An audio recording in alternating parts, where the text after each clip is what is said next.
I'm shocked. Yeah. I'm You're not shocked. I'm shocked. I'm fucking not shocked blown at all. away. I actually expect every interview to go like that.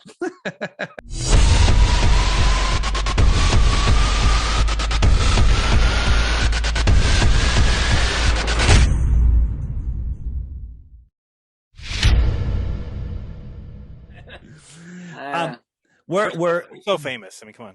Yeah, Bob follows your work religiously. I might say, Jaron, probably a little less, and me, I follow it the most I can because it's a little farther over my head than some people. But we respect what you're doing. It ties into what we're talking about, and tonight we want to introduce some ideas to you that maybe you never thought of before. I listened to your live stream last night, and you were poking at flat Earth a little bit, but the stuff you were poking at— No, not really. Actually, everybody was poking at me. Yeah, of course. You got to watch out. Those flat Earthers could be assholes. Yeah. The reason we were all where you are— I was laughing 99% of the time, though. I wasn't being mean to anybody. No, I'm not saying that at all. But I'm saying we used to laugh at flat Earth because we thought Earth was a disk floating in space, moving up at 9.8 meters per second. We thought, the picture when you Google flat Earth, that's what the flat Earth was. We're not a disk in space. So we're going to kind of just go over some of that stuff. We want to talk to you about our view on how gravity works, or the thing that we call gravity, and see where the conversation goes. The other thing is, we're not streaming this live. We're just going to record it. And then when we're done, I want to make sure that you're happy with the conversation and you say, air it, cut this part out, or don't air it. Oh, you can edit it any way you like. That's all fine with me. We just respect you, and we don't want you to feel any pressure. And we figured this is going to be a better conversation just between the four of us to start. And then we'll air it however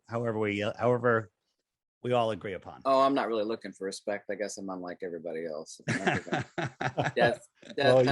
You're still going to get it. So yeah, as we do, we respect people. We respect you. And Ken, honestly, I've probably been largely responsible for your introduction to the flat earthers, because I followed you for up to 6 or 7 years now, ever since I first came on. And I love your work. I really do. It's amazing. It's a complete different paradigm than what I was taught as an engineer. I'm an electrical engineer by trade. I worked in RF, microwave, satellite, two-way radio, cellular, that kind of stuff. And your approach, your take on electricity is something that is so unique, and it just resonates. It makes so much sense to me, and I really appreciate it. I just got that from the same place Dollar did, Electrical Discharges, Waves, and Impulses by Charles Proteus Steinmetz, page 14, published 1914. And of course, it makes everything completely sensible. You never understand an electromagnet by the way these common idiots explain it, but if you actually understand electricity, the compound of dielectricity and magnetism, explaining an electromagnet becomes really easy. And he said that they were completely messed it up. Was 1914 is what, 112 years ago? He said it was completely messed up by then. So it's only got worse. Einstein was largely responsible for that, I think. They had a different agenda, coming into this, I think, and they wanted to roll out a different paradigm, which, I feel is completely inaccurate, and I'm sure you do too. And that's really derailed science in a lot of ways. And it's depressing. It's really cult of quantum. Yes, yeah, I know, quantum mechanics. And I used to really think that was the coolest thing ever, but then I started looking at it and it's like, how do they know this stuff? This doesn't make any sense. And then when you were talking about how, light is neither a particle or a wave, it's an induction, through the ether. And that cleared up everything, how it could slow down and speed up and all that. Well, not through the ether, implying it's something separate or different than the ether, just an ether perturbation modality, a coaxial. Right. It's not a wave and a particle, wave-particle duality. There can't be any dualities in nature. That's inherently contradictory to nature and nature as Mother Nature herself, whether you believe in God or what, it doesn't matter what anybody believes in, it's inherently contradictory. So it's not an emission. The speed is simply explained. Rate of induction to the hysteresis of the ether. Basically a sound. And speaking of that, just out of curiosity, when we speak of a rate of induction, what are the factors that control that rate of induction? The hysteresis of the ether. Well, it would be C, be the limit, would be the impermeable. Of course, we have a sound barrier, but of course we can jump Mach 2, Mach 3, way beyond the sound barrier. Tesla said that light can be nothing other than a sound wave in the ether. And of course, that's hyperlogical on many fronts. I mean, of course, sound is not an emission, but we have the speed of sound. Every human being on Earth suffers the delusion that anything that has a speed of something is moving from point A to point B, but light is not an emission, nor is it moving. It's the rate of induction. Explaining rainbows becomes incredibly simple. We're talking about the dielectric capacitance of blue in spectrum light versus red in spectrum light, which the difference is like 2.4 EV volts. It'd be like a wet road, a corner on a wet road, two identical trucks. One's empty, one is loaded down, whereas the heavy truck, would skid and maybe go over the corner. And actually, the refractive index of the capacitance of the medium that it's actually passing through is different. So explaining light diffraction, oh Lord, explaining, that's what Einstein got his Nobel Prize for, is not relativity, but the photoelectric effect, excuse me. All the phenomena of explaining light becomes just so abundantly simplex, and necessitatively must be that way. One thing Einstein did get right, he said if you can't explain it to a barmaid, then you don't understand it. You can never explain general relativity or quantum mechanics to a barmaid. It's just completely ludicrous. And by their own admission, by their own words, not me, they say, well, magnets are emitting virtual photons. There's no evidence for that whatsoever. Absolutely none. On the input or output of any experiment ever done, there's no basis for it whatsoever. It's just kind of like Feynman trying to. Anyway, but sound is magnetism. Not a. Yeah, Feynman. Oh, yeah, that goofball. He was. That was what a laugh. Knuckle dragging mental midget fool, that intellectual imbecile. Excuse me, I shouldn't talk like that. But it's okay. Getting back to Tesla, Tesla said that light was nothing other than sound wave in ether, but sound is not an emission, but everybody thinks that anything has a speed, of course, is moving. I mean, everybody suffers from that. I suffered from that much of my life too, but nothing is moving. It's a disturbance of the medium itself. Nobody emits sound. We're setting up a disturbance in the medium, in that case, nitrogen and oxygen, i.e. the air. We're not emitting sound, but of course, speed of sound, sound's moving. I forget what the speed of sound is, supposedly, but that's just the rate of induction. 700 miles an hour, something like that. And it that. Actually changes depending on how cold the air is, of course, exactly to its density, and the same is true of light. The C is a constant. 99.9% of people believe that too, and that's not the case. I mean, light changes through glass and water and countless other different mediums. So, right. Yeah. And that's why, that's why what you say about propagation through the ether, it makes so much more sense in how it works. And again, through the ether. And forgive me if I misuse a lot of the terms, but one thing you do, Ken, is you will use words in several different contexts, and sometimes it gets a little confusing. And fortunately, I have a few resources online that kind of are like Ken Wheeler interpreters. Because I really do. I listen very. I'm really very not trying to make what you say. I'm not trying to use big words. I think like that actually. So I understand that, but you have to understand that we were all trained in a very different way. I mean, you went to the same school system we did, and I don't know where you got in college or anything like that, but we fully agreed that the education system in in the entire world is nothing more than an indoctrination system. It's their way or the highway, and unfortunately, so much of it is wrong. And, that's a problem. It really is. No one's taught how to think. It's epistemic regurgitation. You go home and memorize garbage and come back and take a multiple guess test. And those that do it best become the teachers of the next generation. Yeah, those who can't teach, right? Right. Yeah. So Ken, we were all in 2014, 2015, right where you are. Earth is a spinning ball flying in space. I believe you come from that camp. And when we were introduced to the idea that the Earth might be a level, horizontal stationary plane, we laughed at those people, banned them from our social media, ridiculed them, made fun of them, and refused to look. We refused to even watch a short video. But then finally, we all got sick of it at some point. We said, that's it. We're going to just put this to bed. And that's how we became where we are right now. We are anti-globers, or also known as Globe skeptics. Globe skeptics, right? And that's anti-spheroid. Yeah, right. That doesn't sound as good. But the thing is, we're all programmed with what flat Earth is, and flat Earth isn't a disk floating in space. This is mixing the two models. This is ridiculous, right? But you ask anybody that's a glober, they're like, "Oh, what are we the only flat planet? Are the other planets flat?" We don't believe any of that.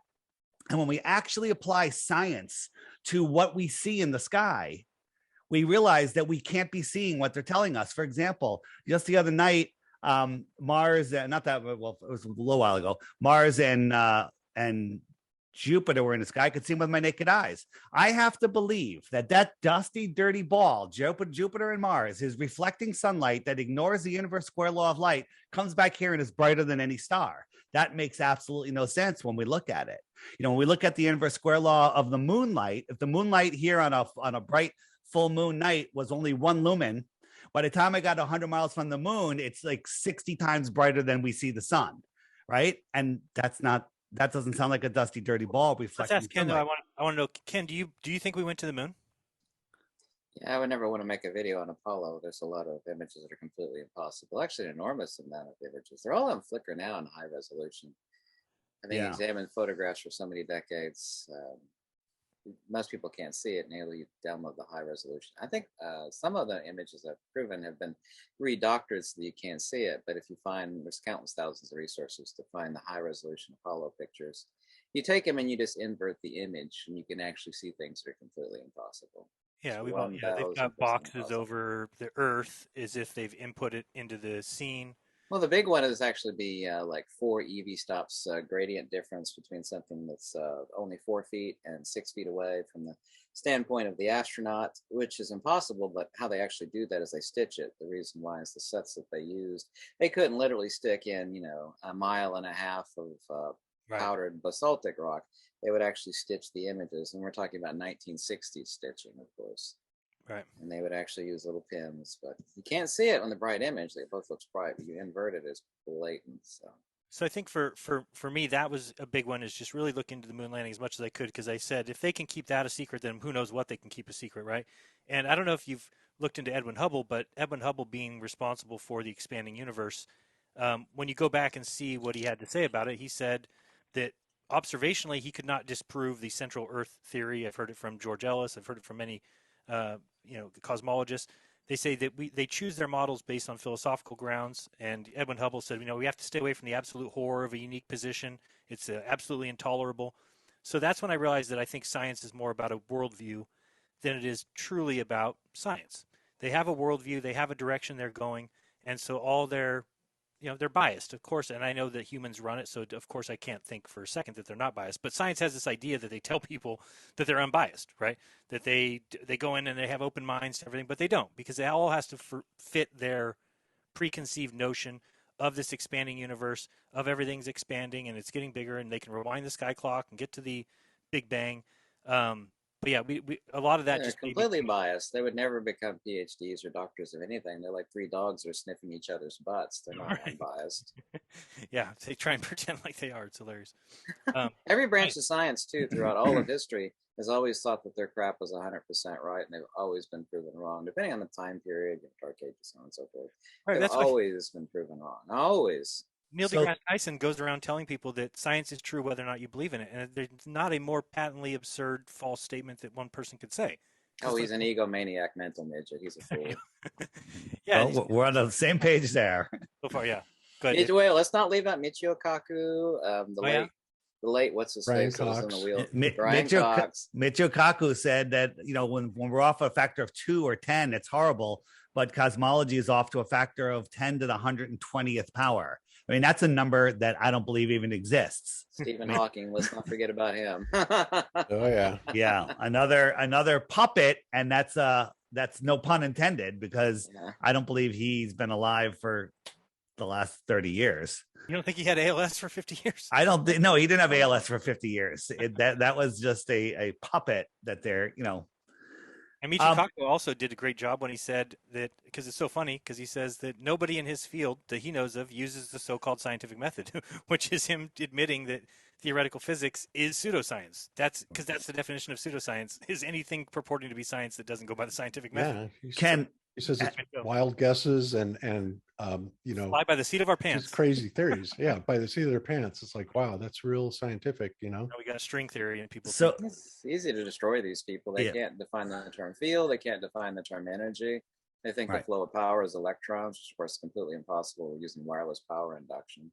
Their brains mentally become incontinent when you ask them simple questions like a child would ask. So Ken, have you seen SpaceX and Blue Origin and I don't know, I think NASA also are landing their first stages upright. Have you watched any of those? Oh no, I couldn't care less about any of that. Right. I'll never watch any of that stuff. Well, the reason I ask for it is because if you did watch it, you would see that it's absolute insanity, complete and total fake CGI. So if they're faking rockets, has anyone ever been into space? Is anybody on the International Space Station? This what I'm showing right here, this is Elon testing his Mars rocket. But if I go forward, this thing is free falling out of the sky. This is 40,000 pounds empty. This is free falling. Now look at the smoke that's coming off of here. Does this look like it's free falling? that's in Okay. real speed. This is in real speed. This is unedited from them. Now they just cut to the onboard camera, and now look how high they are. Then they're going to cut. Now we have a side shot, so it can't be that high. This is free falling. Now watch this. These engines are going to turn on. It's going to turn upright. Two of the engines are going to go out, and it's going to land upright. And watch this hero shot here. This is a movie you're watching, right? The engines go on. Somehow the cameraman gets underneath. Two of the three engines are going to go out, and this little flame with all of this smoke, it's going to land upright with a whole bunch of CGI smoke. And people believe this is real. Look, CGI smoke, there it is. And this thing lands upright. I don't know if that 40,000 pounds. I don't know if that was drone footage. It's supposed to be presumably what gyroscopic stabilization for the return. But Ken, when you watch these things, I doubt though. I don't watch them. I know that you don't. But what I'm saying is, if and that's one of the problems. People are like, oh my God, Elon Musk put his car in space. I'm like, did you look at it? No, I heard about it on And the did news. you watch that? Did you watch space? the car in Well, space doesn't exist. I've said that since the beginning. And the We're- only time that Nikola Tesla foams at the mouth and pees his diaper, not literally, of course, is against the notion that space is something that can be bent or that it is something that it has properties. He rails on that endlessly. Yeah. Space is no different than a shadow. A shadow is not a thing. It's not a principle. It's the absence of something else. So space does not exist. So again, we're on common ground. Again, because we don't believe that space exists, especially the way that they describe it. Personally, we think that it's water, that space is water, and we live inside of this toroidal bubble on this dielectric plane in this toroidal field. So I'm going to let Bob talk a little bit about our what we think is causing the downward force and what gravity is. And while he's talking, I could show a couple things. Let me ask something real quick, and then Bob. Yeah. So do you accept their distance to the sun, their sizes and distances to planets, or do you think that could all be fabrication? That's presumably true, but I'm always open to. Okay, that's good. You're the one who taught me that. You said smart people who think they're smart never go looking for answers to questions they think they already know. Oh yeah, absolutely. You never go looking for the answers to things you think you already know the answer to. Right. Okay. Well, let me start out by saying, Ken, that first of all, I am not a religious person. I don't think any of us are.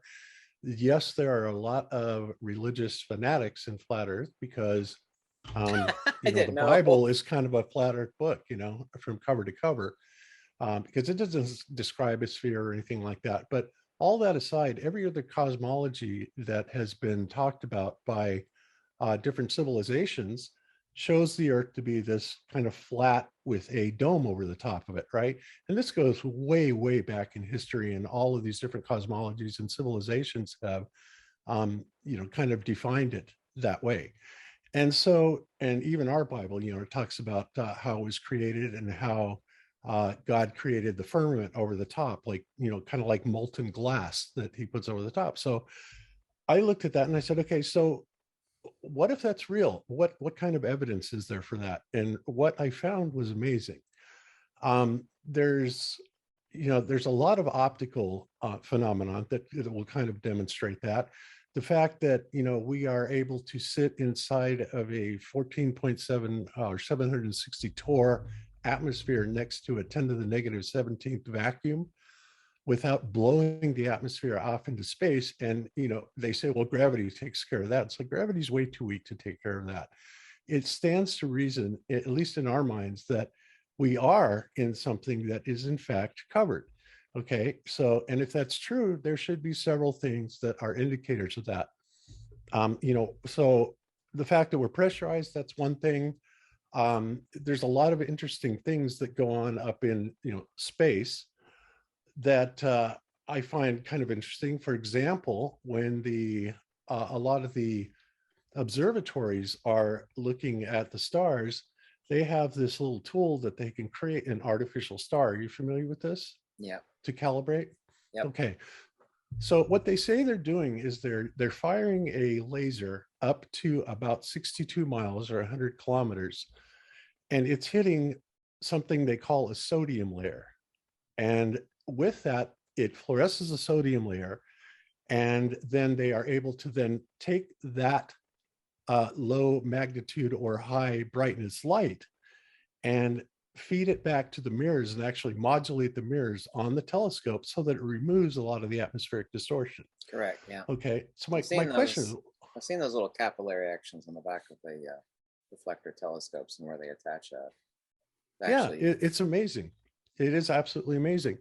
So, that's kind of interesting that they do that. And it just happens to happen right at 62 miles or 100 kilometers. So that's kind of our magic number. What we're looking at here, at least in my mind, is the lower extremity of the firmament. Okay. So what else do we have that tells us that? And we also have, well, if you've ever watched the NASA launch or anybody launch, when they launch off, they are going horizontal, usually within 30 seconds. And their typical explanation for that is, well, you have to get up to escape velocity, which is Mach 88, to be able to get outside of the Earth's atmosphere. But that, from what we can tell, we've never seen that happen, even when it's filmed from long distances away. They never go straight up, and they never appear to go all the way out into space. They go out into the Bermuda Triangle and they crash into the ocean. Yeah, and we actually have footage of them recovering that. Right. And so another thing. Go ahead, Bob. I was just saying another bit of evidence. Are you familiar with the phenomenon of sprites and elves? Yeah, I did a couple of videos on it. Okay, cool. So then you understand that, it's very interesting that in order for there to be a discharge of an electrostatic discharge, obviously there has to be a pretty enormous difference of charge potential. Yes? Yep. Okay. So I used to live in Lightning Alley. Oh, did you really? I bet that was interesting. In Florida? Yeah. Yeah. Okay. So when we look at this, they have really gotten some great footage on it recently. And every time that one of these upward discharges takes place, not only do they go out, but they flatten out. They hit something like they're flattening out at the top, right? And guess where that happens? 100 kilometers, 62 miles. Why would that happen? Well, let me. I honestly, go ahead, finish, and I'll interject. Go ahead. Okay. Well, again, my idea is this is part of our enclosed system, and I will get into that with how basically the upper level is a Gaussian type of plate, and the Earth is kind of like a gigantic capacitor, and there's evidence for that as well. We go ahead, and David. Oh, what were you going to say? No, I was going to say there was, NASA always gives us these edited videos, but in Arizona they shot up the Go Fast rocket, amateur rocket, a bunch of years ago, and it went straight up with an unedited view. We're looking down, and there's a side camera too. But right around 62 miles, it went kerplunk. It went into something thicker, not what maybe water, some sort of plasmic field or something, and that was interesting. And then it floated a little weird. I have this a little sped up. But when it turned on its side, something very interesting happened. We saw the night sky, and all of a sudden we saw the moon right there, right? Well, the moon at the time of this was over Australia. So the moon's over here, we're over here, and we could see the moon, right? If the Earth was a basketball and that rocket was a quarter of a millimeter over the top of that basketball, the moon was underneath the basketball, and somehow we saw the moon. Okay, interesting. And again, 62 miles is where it hit. Bam. July 14th, 2014. Yeah. Yeah. So, and I can go on and on and on. We have a series, a ton of government documents, and I mean a lot of them, and I can send them to you if you want to see them, from the Army, from NASA, from the CIA, from the Air Force. And they are all studies talking about the firmament and the characteristics of the firmament. And it's like, and I've they seen also, a couple of those. yeah, it's crazy. It's From like CIA, from CIA.gov. Mm-hmm. Well, from all different branches, and also, they talk about, whenever they talk about in models for like aerodynamics of airplanes or the physics of how flight works, they always specify that everything is done under the assumption of a non-rotating and flat Earth. And they say this over and over and over and over again. It's like, well, what good are doing these types of tests in an environment that is completely foreign to that concept, right? It doesn't make sense. So, all right, so we have those, and there's just a ton of evidence. Ken, I'm not going to go through all of it with you, but ultimately, what we have come up with, or what I came up with primarily, and this is largely from your work, is that what's happening is that the Earth itself is an enclosed system. The firmament, the lower level of the firmament, is a large Gaussian type of surface. Okay. Now, which basically is just a gigantic capacitor. The Earth acting as the negative ground and the firmament acting as positive. Okay. Now, how do we know that? Well, one of the things that mainstream science fully acknowledges is that there is an equipotential lines of force that go up at the rate of 100 volts per meter, and it can be measured. And of course, I knew that a long time ago. It never occurred to me. I'm also a ham radio operator, by the way. And, I've been up on a tower several times. You come across ground when you're up a couple 100 feet on a tower, and it'll knock your dick in the dirt, right? Yeah. So, yeah, and, worked on top of buildings. But yes, that voltage is absolutely, positively, measurably there. It's acknowledged by the mainstream. Richard Feynman even writes in his books that they have measured it all the way up to 50 kilometers, which would give it a potential at 100 volts per meter of 5 million volts. And if it goes all the way to where I think it goes, to the firmament at 100 kilometers, well, that's 10 million volts as a baseline. All right. So, and this is where we get into the gravity. And actually, I have a video here that I'd love to play just a couple minutes of, David, when you get a second. Which video? Which video? It's Zach's video. With the balloons. Yeah. Here, I got it right here. So we got these balloons hooked up to this wire that's hooked up to a Van de Graaff generator. We just got like a metal button on here. And so we have it at equilibrium. And now we're going to charge it up, giving it a positive charge. And as we add the positive charge, it goes down. And as soon as we take, go ahead. As I say, what we need to do is I need to lay the groundwork of this really quick. Yeah. Just so we could see. And Ken, I think you may have seen this because Zach said that he thought you actually commented on it. Yeah, electrostatic charge. I mean, so-called gravity does not exist. I've said that a million times in a million different videos. I agree. What you're showing in those balloons where it's actually falling towards the Earth because of where you charge is no different than pulling your hand out of a box of styrofoam beads and you're trying to shake the beads off of your hand. It's still stuck to your hand. So, whoops. Hello? Yep. I'm here. Yeah, we're here. Yeah, I just kicked over to screen share. You guys got my screen share? Go ahead. Yep, we're good. Okay, so let me play this for a couple minutes. And basically, this is going to outline this a little bit. And Zach Zabala actually made this. He's one of our associates, and after collaborating with me. And so let me just play this, and we'll get you a little bit better involved here. Oops. Look at Earth's electrostatic field. This is important because we, along with all the matter in this known realm, are inside of an electrostatic field.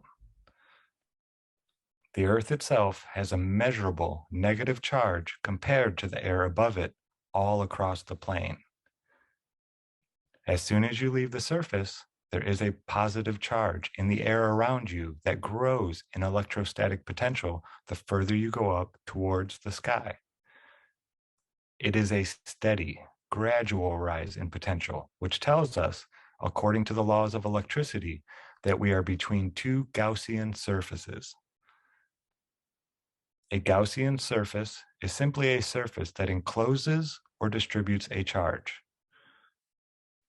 If there were only one surface, the rate at which the positive potential grew would be different. Knowing that we are between two Gaussian surfaces, we can also know that certain phenomenon will take place in all matter within the electric field, or area between the two surfaces. For this topic, we will first look at polarization through electrostatic induction. Now, first of all, Ken, I have to tell you that we don't necessarily believe in the model of the atom at all, but since most people can relate to this as far as how you come up with charged particles, that's why we use this as an example. So I know you don't agree with that part. That's okay. But okay, so but it gives you the idea. So For sake of analogies, that's fine. Exactly. Electrostatic induction is a phenomenon where the positive and negative static charges on matter are slightly separated or polarized due to the electrostatic charge of its surrounding area. If one set of the object's surroundings is positive and the other negative, the negative charge on the object will be attracted to the positive area around it, while the positive charge on the object will be attracted to the negative area on the opposite side. So here on Earth, the positive charge on our bodies is always attracted down towards the Earth, and the negative will be attracted to the air above. This phenomena creates a slight force in that downward vector, because as soon as we leave the ground, we start becoming positively charged by the air around us and are now forced towards the negative of the ground. This is electrostatic acceleration. One might think that the attraction from above and below would cancel out completely, but it is the electrostatic gradient that creates a flow from the positive above to the negative below. Think of the Earth as a flat strainer, and there is a constant flow of water from above, moving very slowly, always applying a force in a downward direction. This would be considered a vector. The electrostatic potential difference getting stronger as you rise from the Earth will keep a steady pressure from above at all times until it reaches the Gaussian surface above. When we reverse the polarity of the electric field and put a negative surface above a positive one, we can reverse this electrostatic phenomenon and get things to stick to the upper plate as if it were the ground. This works with all types of matter.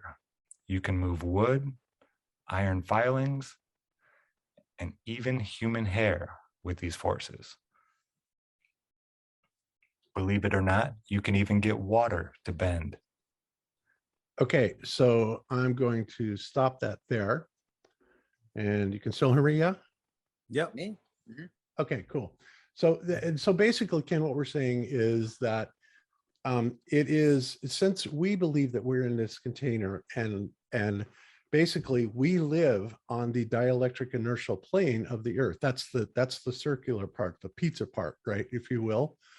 And we have these Gaussian plates above us and below us, the Earth itself acting as a Gaussian plate. And I don't know if you know this or not, but the deepest hole that's ever been dug, the coal mines or something like that, is something like 8 miles down, and they cannot go any further down than that. They run into a very interesting substance down there that is virtually impenetrable.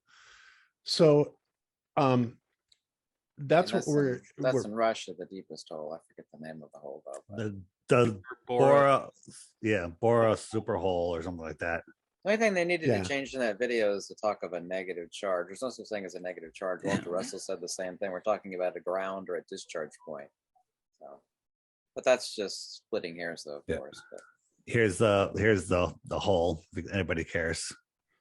Oh, that's a big one. I was think that you're talking about like the deepest borehole, that one in Russia, which That was the one in Russia. Yeah, the one in Russia is the deepest one. It's covered over. It's actually a small little hole, even at the top.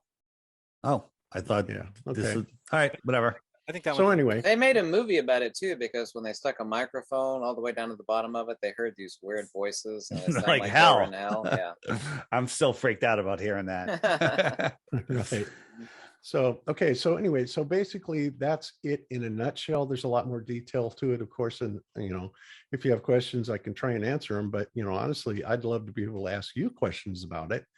But, going into these assumptions and the cosmologies that have been brought forward from ancient past, and none of us for 1 minute can believe that the ancients were dummies. We don't believe that. In fact, I would say that today's society is far dumber than they were centuries, if not thousands of years ago. This is true. Yeah. Okay.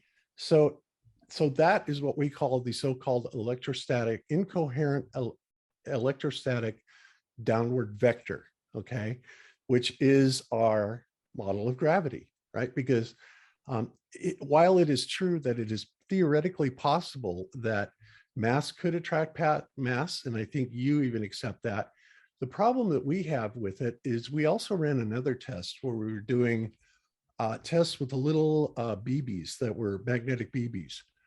And we took like 10 of them in a row, and we put it next to a Tesla meter, a Gauss meter, and showed that when you line those up, north, south, north, south, north, south, the magnetic field, the field strength becomes stronger and stronger and stronger. Okay. But if you take those same BBs and just clump them up in a clump, then all of a sudden they all stick together and everything, but the magnetic field strength goes down to almost nothing. Right. But the interesting thing about that is when you do that, then you can take like a magnet from the outside, a bar magnet or whatever, and it doesn't matter whether you put a north or a south pole to it, it will still stick. So it's an attractive only type of force, right? And I just thought, well, okay, that would be kind of analogous to how they describe gravity. But like I said, I don't buy into that.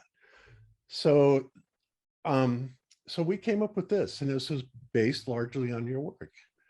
And, what do you think? On what you just said, or the video, or I don't know what you're making reference Well, to. just kind of the whole idea behind the electrostatic model of gravity, because we don't believe it is what they say it is. We really don't. In mutual mass success, there's no difference between so-called magnetic attraction, which is not magnetism at all, because magnetism is a fundamental force vector. Right. So that's been observed. Well, these are two magnets, two lodestones are accelerating towards one another. That's magnetic attraction. I mean, every branch of science, we've been saying that now for thousands of years. That's completely not true. That's not magnetic attraction. That's dielectric acceleration. The only distinction between it and so-called gravity is one's point source and the other one's non-point source, which is the easiest analogy I've come up with, is a light bulb versus a laser. Why what Exactly. light bulb is Coherency. completely useless. Right, correct. Well, it's Right. point source. Actually, what defines a laser is not coherency, but rather a point source. I was going to make a video sometime this week or next week on that. I don't know. Okay. Well, the magnetic example was basically, when you have lined up north, south, north, south, north, south, that was going to be a coherent type of magnetic force. And you can also too take those BB magnets and put them in a circle, and the magnetic flux will actually greatly diminish, so that it's almost That's true. imperceptible outside of it. we did that. We actually have several videos made on that. So I'd love to show you all this stuff, but yeah, so, and I know we don't have a lot of time today. So this is what, we look at as far as gravity and, how it works. And again, it's all based on what you have talked about with the ether and, rates of induction and the different modalities of the ether. And So- beyond that, oh, go ahead. Ken, David. I want to bring it back 10 paces just for about a minute. So we're all taught that we live on a spinning ball, and they tell us a whole bunch of pre-programmed things to make us believe it. Boats go over the horizon, sticks and shadows, day and night, seasons, and they give us one explanation for that, and then they don't ever let us question it or actually scientifically test it, right? So we're spinning at 1,000 miles an hour at the equator, but only 300 miles an hour in Alaska. So we're spinning at different speeds. We're orbiting at 66,600 miles an hour, speeding up and slowing down. We're chasing the sun at 500,000 miles per hour. That thing is moving sideways at 2.2 million miles an hour.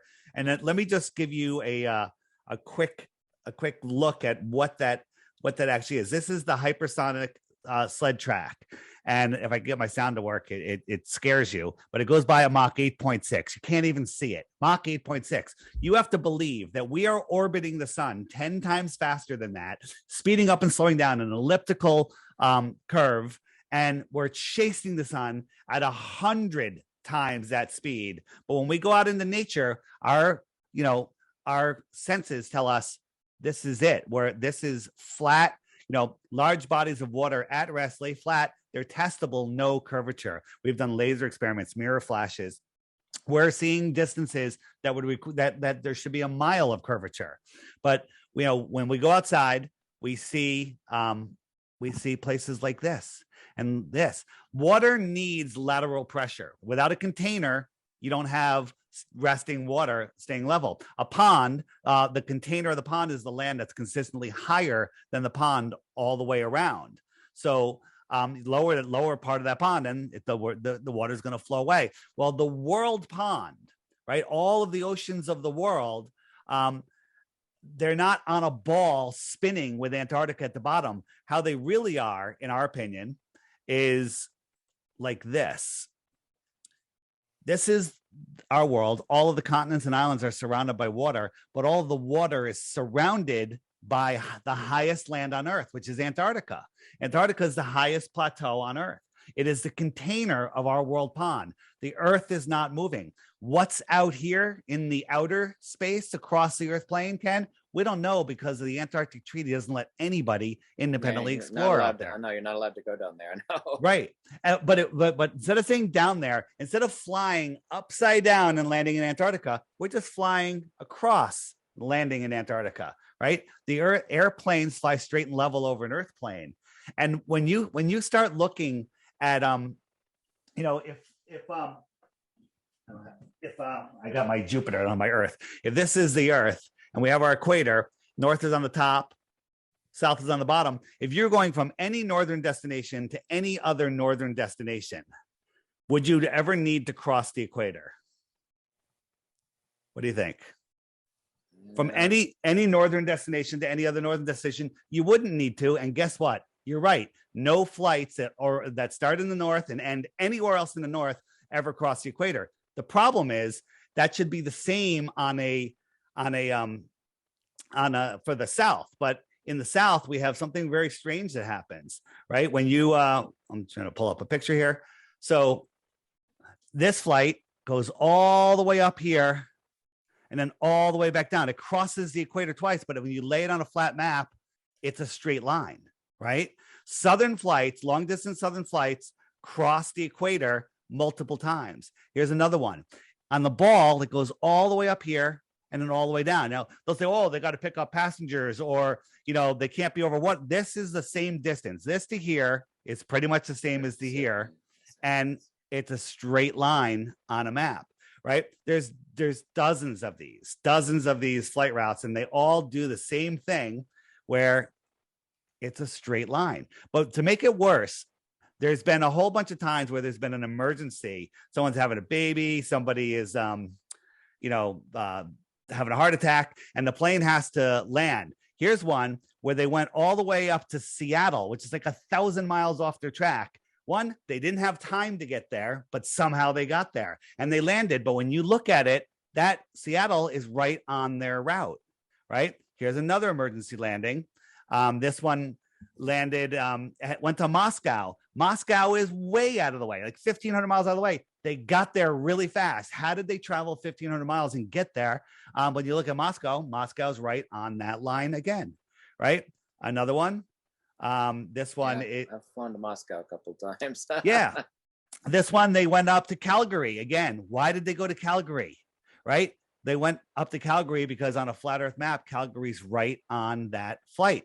Now, this only happens on southern flights. Now, if you had a southern flight that, let's take this Dallas to Beijing, and we took equal latitudes, southern latitudes, it doesn't come up to the north and go back down again.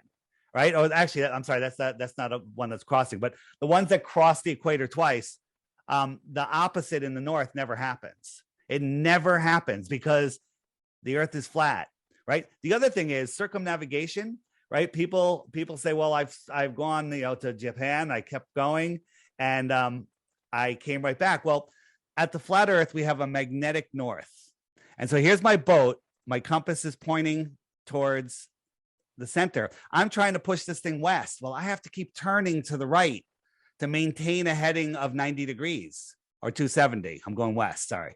So I have to turn. East and west are circles equidistant from the North Pole. So wherever you are, you have to keep turning left, okay, to maintain that east setting right now. But now, if I wanted the dead wreck in west, and I'm not going to look at my GPS or compass, I'm going to say, okay, I'm going to head west. As soon as I start moving, I'm heading south. South is every direction away. Now, here's the thing. Circumnavigation, billions of people have circumnavigated the world east and west. 0 have done it south.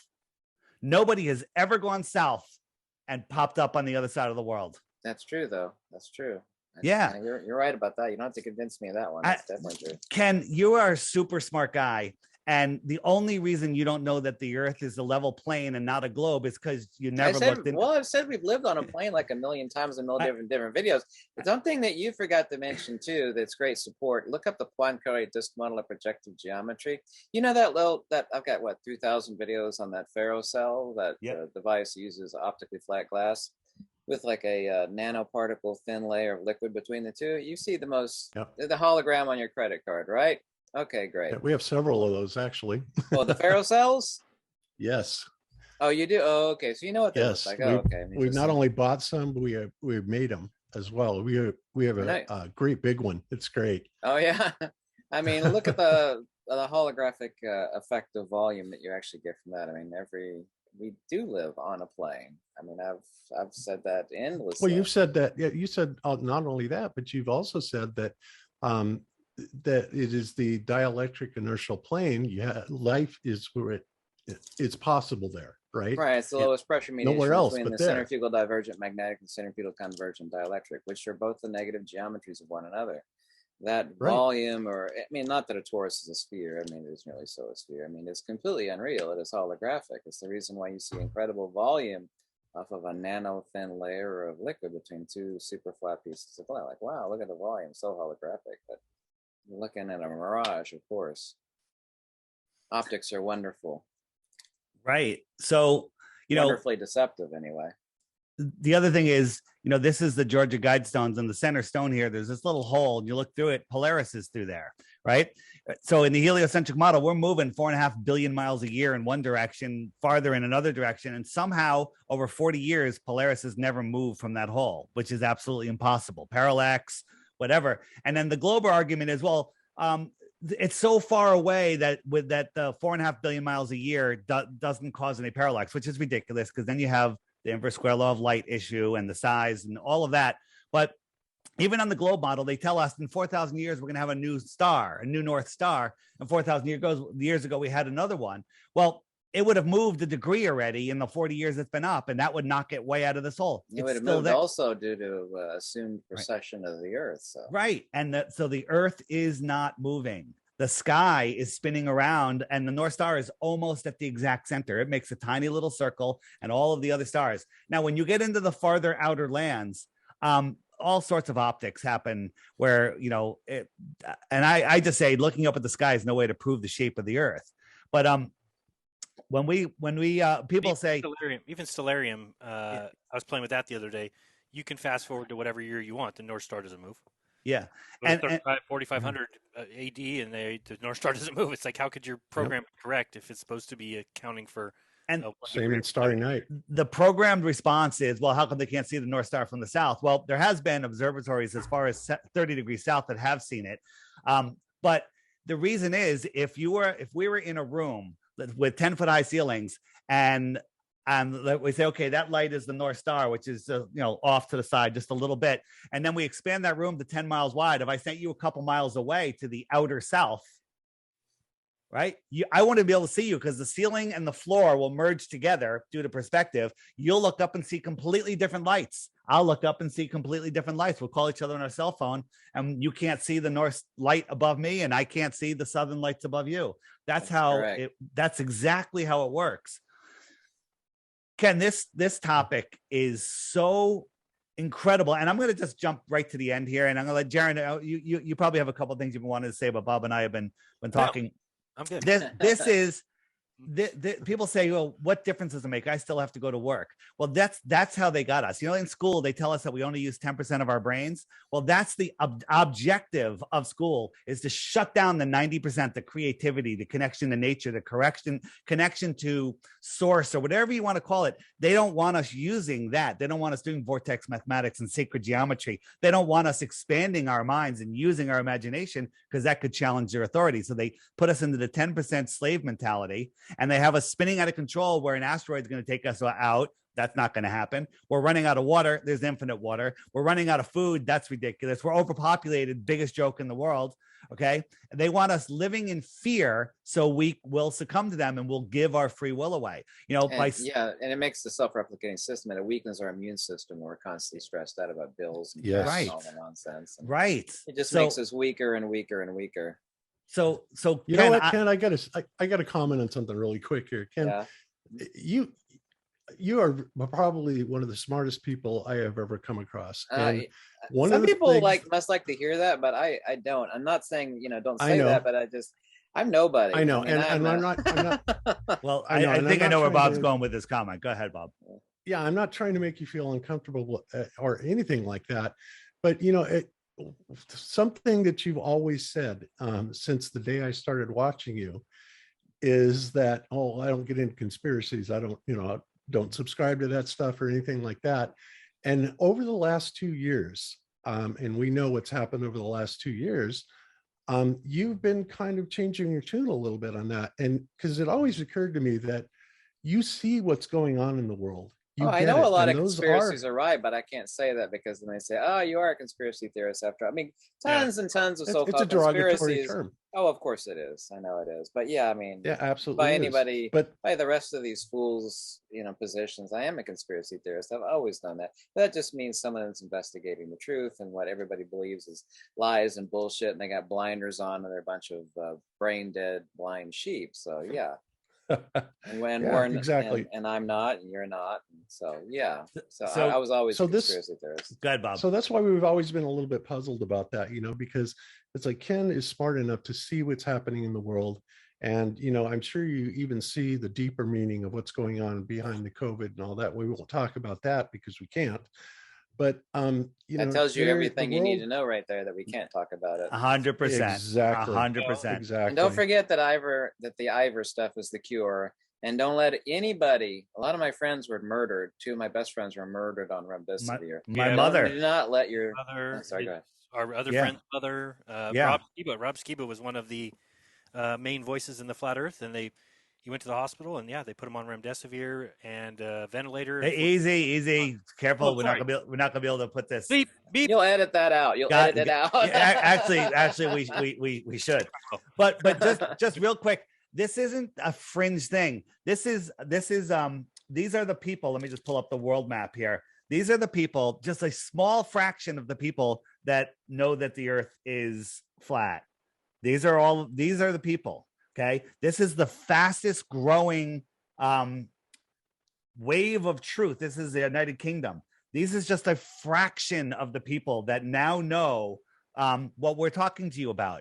And it's growing faster and faster. And we're literally going to hit that parabolic tipping point coming very soon. So we've noticed something, that nobody who opens their eyes to this deception can ever go back.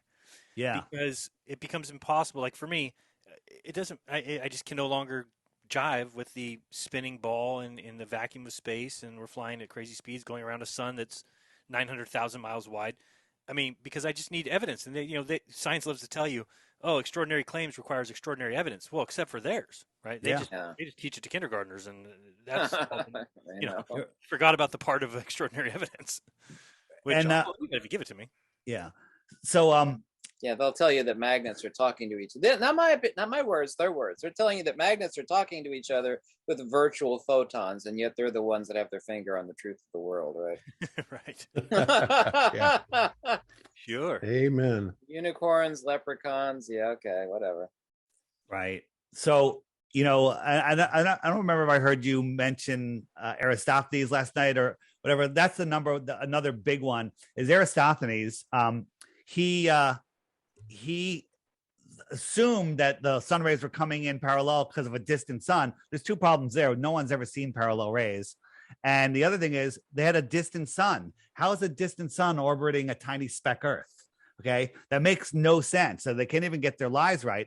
But when you look at his experiment with the sticks and shadows, it works on a flat Earth. It works on a globe Earth, right? You can take the same shadow length right here and do some spherical geometry to figure out the size of the sphere. Well, on a flat Earth with a small local sun, no shadow, same geometry, you can figure out the sphericity of this flat plane. Okay. Right. No one's ever seen curvature. No one's ever measured for axial rotation. Actually, we have, but it actually proves the opposite. So there is no curvature. You can't have infinite space vacuum next to a pressurized atmosphere. Go ahead, Jaron. I was just going to say, Ken knows about Michelson-Morley. So yeah. There. Yeah. So, and you know about Michelson-Gale also, I assume, yes? Okay. So Michelson-Gale basically told us that they got a rotation of 15 degrees per hour of the ether rotating around the Earth. Now, I don't know how much you know about flat Earth, but I was in a kind of a feature movie about that, and it was a hit piece. It turned out to be a hit piece that went viral on Netflix and everything. And we had an opportunity because we actually have a flat Earth scientific group called FE Core. And what we did is we purchased a fiber optic gyro, which of course is a laser interferometer essentially. And because we wanted to find out, well, is the Earth turning or is it stable? Well, to our surprise, when we turned on that fiber optic gyro, we registered a 15 degree per hour drift. And it blew us away. We didn't know what to do. We thought about, different ways to block that to see if we could isolate what it was. Even thought about encasing it in bismuth, right? Per, one of the things you were talking about. But none of that stuff worked until we said, well, if it's the ether that's actually turning, then what we need to do is see if it has a different rate of turn at different elevations of the sun at the same latitudes, right? Mm-hmm. Because on a ball Earth, that shouldn't be possible. But on the flat Earth model, it absolutely would be. And lo and behold, we definitely got some variance between our first test site, which was Pikes Peak in Colorado at 14,125 feet. And then we went out east to the Eastern Plains on the same latitude line to about 4,500 feet. So we had a 10,000 foot variance, and we got a very substantial rate of change on that rotation. So that basically told us, well, that isn't then the rotation of the Earth that we're registering. So then we found out about Michelson-Gale, and Michelson-Gale said, okay, yeah, we detected the same thing.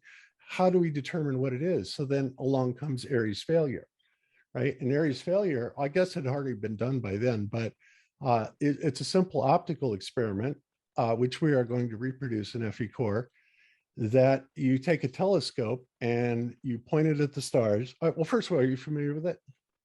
Airy's failure? No. Okay, so you take a telescope, you point it at the stars, and if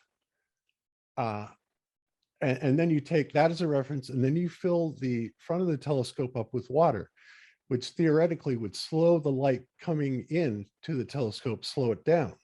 And the idea is that if the light was already coming in at the correct angle, meaning that it's the sky that is turning above us, then they would not have to adjust the telescope. And if it did have to be adjusted, that meant that the Earth is spinning below it. Well, lo and behold, the telescope did not have to be adjusted, which meant that it was already coming in at the correct angle, which meant that it's the stars that are rotating above the Earth Oh, and not the other way around. that's a fascinating So, experiment. That's really cool. I need to look that up. oh yeah, I'll definitely share some information on it with you. So, but the whole 9 yards is, of course, then Michelson Morley came in and they ran their experiment and they got something like a small percentage, like 10% of what they expected for an Earth rotation. But they didn't know exactly what to make of that. But if the ether is spinning, and what they were doing is the Michelson-Morley experiment was made to measure linear motion, they were just kind of catching that edge of the arc rotation. Ken, So, let me run I brought it up before. I just want to run you through a size thing. So if this is the sun, the Earth is a tiny BB next to it, a tiny little pebble, right? And so the sun, if the sun was just a mile over your head, it would fill the entire sky from horizon to horizon.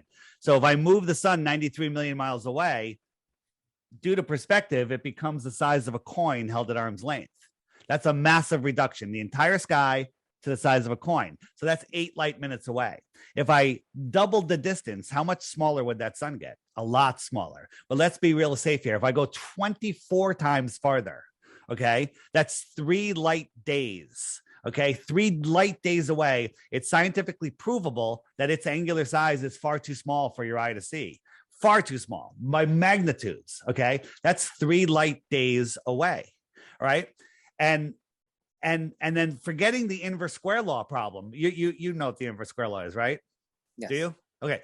Yeah. So it's the light would never make it to us. It's like blow up like if I had a balloon and the balloon was the light and I blew the balloon up to a foot wide, the balloon's pretty thin. Now blow it up to 10 miles wide. Is there any balloon left? Okay.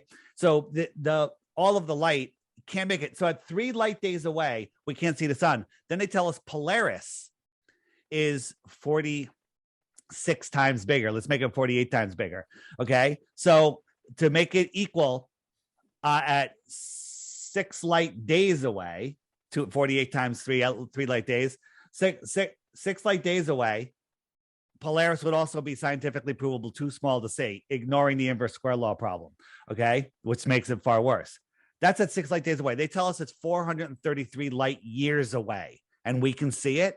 433 light years. That is absolutely insanity. And this is Arcturus through a P900 super zoom camera. Okay. This is here within the Earth system. They tell us it's 211 trillion miles away. Ken, do you know how long 1 trillion seconds is? Oh, Lord. No, I don't. It's 31,000 years. So if I was traveling at 1 mile per second for 1 trillion seconds, that's going to take me 31,000 years. And I have to do that 210 more times to get to this star that I can see with my naked eye. I was thinking with the P9000, you said? P900. P900. I mean, that's what I meant to say, P900 Nikon. Yeah. Yeah. And so think about that. 211 trillion miles away. If I'm going 3,600 miles an hour, right? For 1 trillion seconds, that's 31,000 years. I'm only 1/211th of the way there. And I could see this with my naked eye. And that light is bright enough. How bright would that have to be? No sense. None of it. This is where people, even people as smart as you, our brains just short circuit because we were never taught to deal with numbers like that. We're like, well, somebody figured it out. I was just thinking that same thing, of course. Yeah. You know what's interesting? A little tidbit, real quick, David. Good. Yeah. Tidbit for you, Ken, is one of the things that we looked into in the inverse square law of light and also RF, which works the same for RF radiation, is if you take a measurement of the moon, a full moon here on Earth, it's somewhere between 0.1 lux and 1 lux. Okay, you can read a book by it, right, on a full moon. Right. So if you plug that equation into the inverse law and backtrack it to its source to the moon at 238,000 miles away, you want to take a guess what the light intensity would be when it gets there? or when it sources from there, I should say, what it would have to be in order to arrive here at 1 lux. I don't know. What would it be? About 14.7 quadrillion lumens. That's absurd. You would need Right? sunglasses to see that. that it vaporized. And the other thing that they Double tell us, pair of Ken, is like sunglasses. spacecraft like Voyager 1, who, they were talking about how they just fired it up, a few months back. And it's like, what, 3 billion miles away now? And they said, so Voyager 1 is basically using a transmitter power that has about 25 watts of power, and then it's running through its little parabolic dish, which, I don't know, 10, 15, 20 dB gain. So it doesn't have a really high ERP coming out of it. So NASA says that when that signal reaches Earth, it comes in at 1/10 trillionth of a billionth of a watt. So that's 1/10 trillionth of a picowatt. Now, radio receivers, their sensitivity is measured in microwatts. They don't even go into picowatts. No, I know that. So they're lying to us. And There's they no tell way us that's possible. They tell us that our atmosphere or the radiation belts stop all these dangerous X-rays from cooking us, but they can't stop a radio wave from the distant Voyager. Yeah, it band passes 2 meters for the hams, Right. and it band passes 2.4 gigahertz. And- Really, how does it do that? And I'm not sure if you remember the Red Bull space jump, but they lost communication. They were losing communication with him at 120,000 feet. Right, they were directly underneath him, and they couldn't almost not communicate with the guy on a balloon 127,000 They were feet above. probably transmitting 5 watts or more doing that. Though. I probably more, right?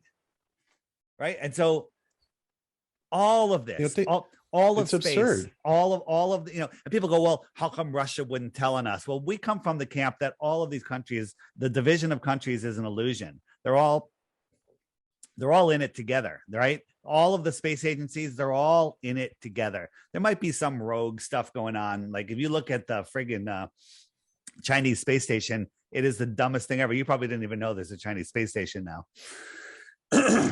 But it's funny. That's because there's no pictures of it. Yeah. I talked to a person in Russia about what they were taught about the space race, and of course, Russia tells their story, right? So they tell it as the stupid Americans went and spent all this money on the moon, but they were first in space. They were first animal in space, first woman in space, first orbit, first satellite. So it's like funny that people act like, oh, they would tell on each other, but really they tell 2 different stories that both fit their propaganda needs, right? That's I lived in Russia for years. I know the propaganda that they tell the Russians, and they all believe. Well, the Russians don't actually believe it either. So. I don't think they do. They use it here. Not like They the use it here, Americans. The too. Americans believe it. Oh, I know. It's very, what do you call it? Patriotic, and it really does. I mean, there's a reason why they can't tell people we didn't go to the moon. It's because then everything gets exposed. Then long conspiracies can exist. Then you can lie to the public. Then the government can lie to the public, and the whole thing falls apart. There's a study out that says, a conspiracy can only last so long because we tested and all these conspiracies are exposed under this amount of time. What about all of the conspiracies that they've never exposed that have lasted forever? Right? It's how a could stupid you do a scientific test on. How could you do it? It makes no sense. Right. They're like, oh, this is how long it would take secrets to come out. It's like, well, how did you calculate the ones that haven't come out yet? Yeah. You wouldn't know that they didn't come out. I'm on the same page there. I know what a fraud NASA is, and I've been to the Cosmodrome, Russia's version of NASA. I mean, it's an even bigger lark. You're just like, oh Lord, this is just. And it's not like they're hiding something in space, or hiding aliens, or hiding other civilizations. That's all nonsense, right? We believe that there's more land here beyond Antarctica. Right? We don't know how far it goes. We don't know what's out there because we're not allowed to go. But nobody has been to space because space doesn't exist. Nobody is on those rockets. I have videos that show those rockets. The space shuttle was a balloon. That orange tank was helium. Okay. And when you start seeing this stuff, it really blows you away. Let me. Good. Somebody else. Not only that, the rocket engines are, they're over 200 decibels. I mean, that type of audio level will set things on fire, literally. Yeah. And you can't even hear those engines in the astronaut compartment. This weighs 4 million pounds, and it's blowing around in the wind like a bouncy house. Do you know why? NASA controls all the helium in the world. They're in charge. They use the most helium out of anybody, and they control all of the helium. This is a balloon. Okay, this is a balloon. This is a balloon, and it's got and you watch when this lights up. Right, you've seen what a tornado can do to telephone poles and trees and fences, ties them in knots. That's like 300-mile-an-hour cold wind. Right, this is going to shoot out superheated fire wind at thousands and thousands of degrees at thousands and thousands of miles per hour, and the fence doesn't shake. Nothing happens. Okay, and all of those people that you just saw, they're so far away that they can't even see this shuttle, but they edit it to make it look like it's right there. And now watch, this thing's going to bounce. It's going to go up, and then it's going to come back down. How do you lift 4 million pounds and now it comes back down again? Right, and now look, nothing happens. The amount of thrust should just pulverize everything. This is a balloon. There's nobody on it ever. There's nobody on it. And people say, what about the people that were on the space shuttle, that blew up? They're all alive. They all work for universities. They all had twin brothers and sisters that allegedly, yeah, that didn't Yes. that didn't show up at their funerals. Okay, I don't have the image of it. I had it somewhere. All right. So yeah, but basically, we have caught on so much footage of NASA. They're using CGI in the space Right. station to fake, non-gravity. They are using balloons in these launches. We've even caught them where, as they were photographing one of those large tanks going down, there was a cloaked aircraft that was next to it. And David has that Yep. footage because it has to be retrieved. They have to go out and retrieve them. We have interviews from pilots that talk about how they have worldwide priority to go out and capture these balloons, because that's essentially what satellites are. They're not leaving and going into space. There are tens of thousands of satellites up there at any one moment in time, and they're all tethering on balloons. And NASA, of course, is the #1 user of helium in the entire world. Why do they need all that helium? And, it just, all of these things. And Ken, the way we approach this, at least I do anyway, is we look at things based on what's called a preponderance of evidence. Okay. I'm sure you're familiar with the term. Oh, yes. It's not like, well, this may not be an absolute killer. This may not be an absolute killer. But when you look at all of these things combined and the huge amount of evidence that there is for it, it's pretty hard to ignore. Who's the guy and that this is ran why the Who's the guy that ran the Apollo program? He's the guy that always put on the white jacket. What was his name? Werner von Braun. No, the guy that was the director in the room there. Gene Jack Kranz. Parsons. There you go, Gene Gene Kranz. There was a series on Discovery, it was like a decade ago, and they're interviewing and they're talking about the Apollo stuff. And his exact words were, I might get one word wrong. He's talking about all the guys behind all the controls, monitoring everything about the Apollo mission. His words were, none of these guys down here, meaning all the control experts, would have any idea between a real mission and a simulation. We've done so many simulations that we can't tell the difference when we do the real one. Right. They would have no idea. There's no way for them to tell. Yeah. I don't know if he actually meant that as a cryptic release of info, or if he was just that stupid. Yeah. Maybe. So. Yeah. Go ahead, Jim. No, it's good, and I think that's good. I'm happy that you're at least open to hear it, and then maybe as you see things going forward, maybe they start to register a little bit, because we just remember when there was the explosion on the command module of Apollo 13, the supposed explosion of the. That was fake too, because they actually were going to land on the dark side accidentally. Well, the supposed other Apollo missions, when they photographed the exact same thing, it was the exact same thing. So there's no showing an explosion. It's complete. Yeah, and how did they get out through the Van Allen radiation belts also? Oh yeah, well they won't answer that one. So. Yeah, and when that came up, they said, well, what we did is we replotted and went up and went around it, right? But none of the mission logs actually reflect that. So, I mean, the moon landings were a farce completely. And this, Ken, is why, and honestly, I got to tell you something. I'm really pleasantly surprised that you are as open to this as you are, and you seem And to made a good. I understand would where make we're a video coming about from. the Apollo missions, but because people are so small-minded and closed-minded, Oh, they'll I would. They know. would jump all over my junk, like a caveman or something. I know, Just and that's beat me over exactly the what I head with said it. yesterday. We That did a came out show. wrong. I meant to say they beat me in the head, basically. Yeah, they do, and we're very sensitive to that because Ken, yesterday we do our shows on Sundays. It's called Globebusters, okay? And I'm the host of Globebusters, and Jaron's on it, and several other people.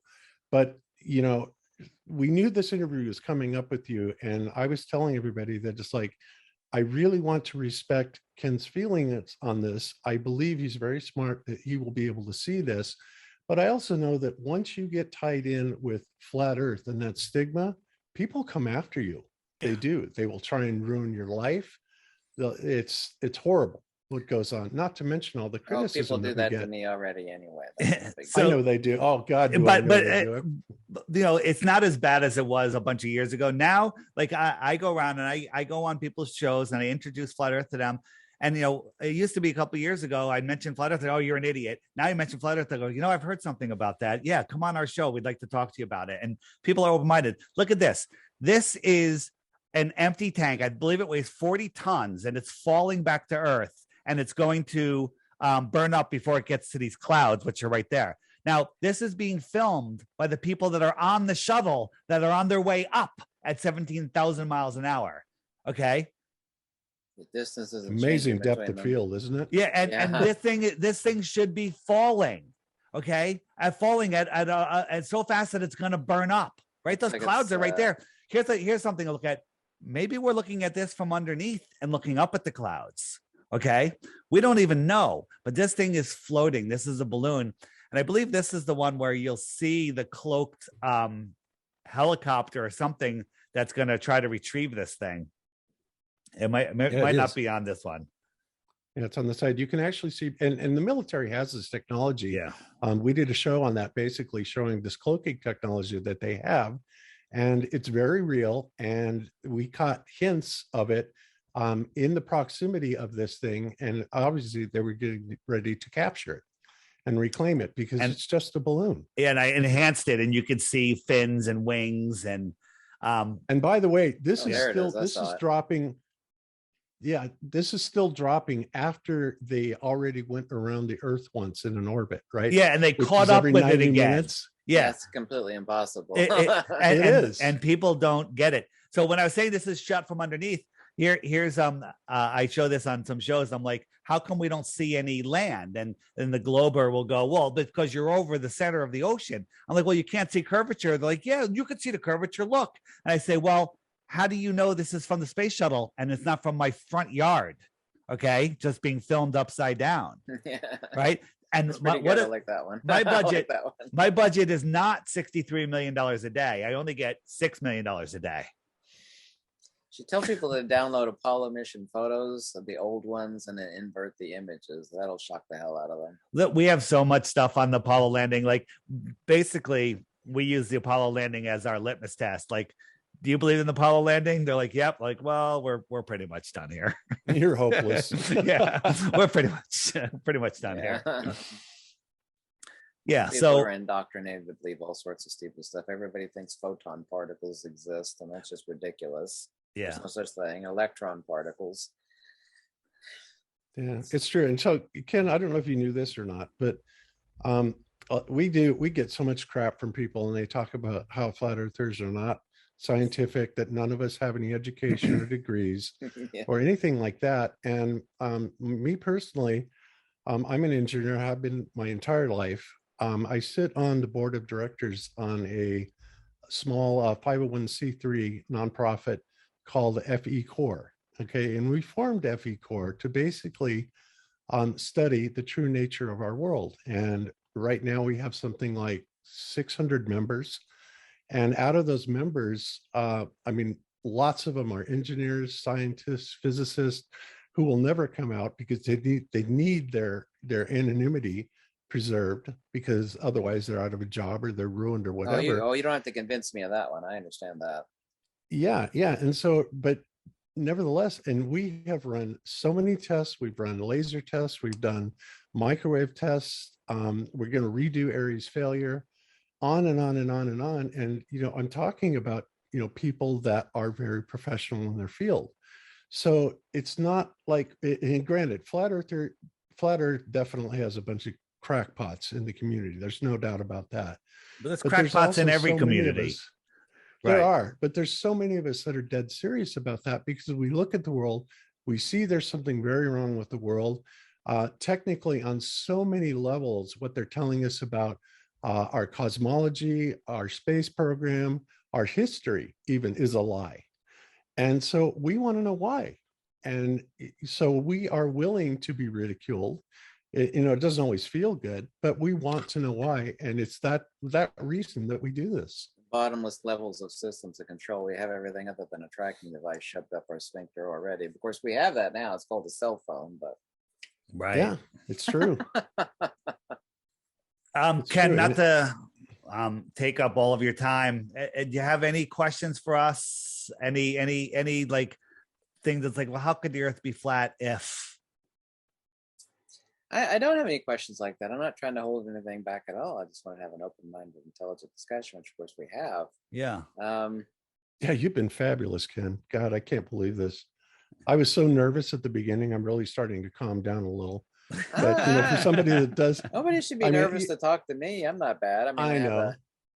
Well, because sometimes the most educated people, which I'm going to say you're not, are the worst. Right, you're just smart. Okay, education is indoctrination.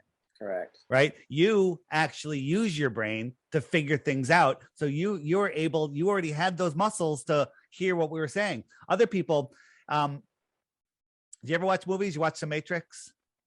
Oh yeah, of course. Okay, so Keanu Reeves, he got unplugged from the Matrix. He's on the table. He's got 100 IVs in him, and he goes to Morpheus. He goes, "Why do my eyes hurt?" And Morpheus goes, "Because you never used them before." Yeah. And so I'm on a show that's having me on because they think they're just going to make fun of a flat earther. I blow them away with information and they all go, "Oh, my brain hurts." And I'm like, because you've never used it before. Ken, you've used your brain. This is a layup for you. Now that we've pointed at all these doors, you can go look. The thing is, if you Google flat earth, you get all propaganda, all horrible, horrible propaganda. And, I know about that. I've been saying for decades. You should remember this too. Nothing true is popular, and nothing popular is true. My other motto is, "To insult the fool is the praise of wisdom," and I forget what my other one is. I've got a few mottos that I live by: simplicity, divinity.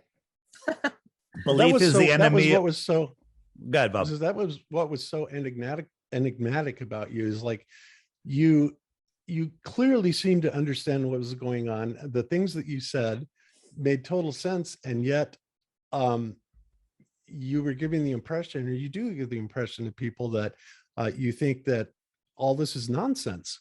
And I get that. A lot of that is I think the whole world is nonsense. Oh God, well, so do we.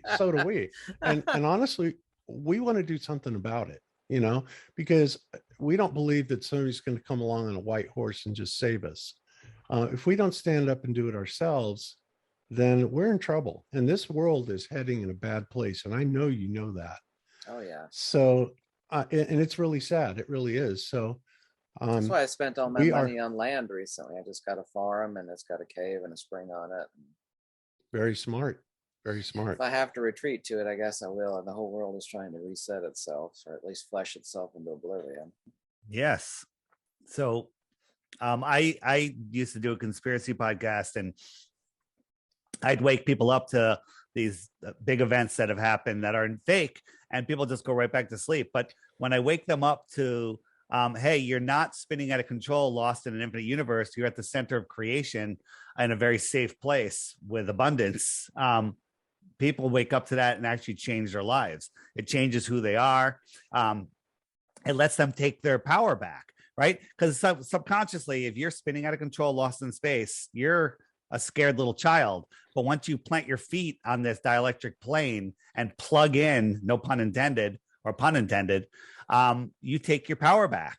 And then you realize that nobody has authority over you other than in your imagination. Well, that's all the of thing. All of this is true. I'm on your side, and what you've folks are saying, being logical, straightforward, and sensible. The crazy How people. incoherent electrostatic acceleration Bob, creates sorry, the guys. downward It's all right. vector. My bad.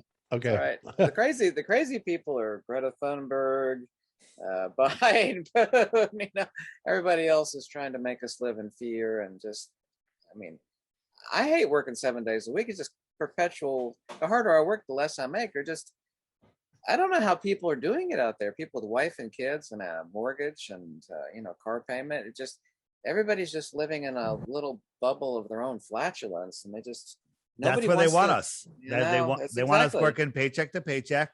Yep. Watch some sports on the weekends, And debt up to our eyeballs, and totally, you know, being owned. As that saying, treat them like mushrooms, feed them shit, and keep them in the dark. Heard that one before? That's a good one. Should remember that one. So Sorry what about time that. is That's your true. live stream tomorrow? That's going to be titled "Earth is Flat, Prove Me Wrong."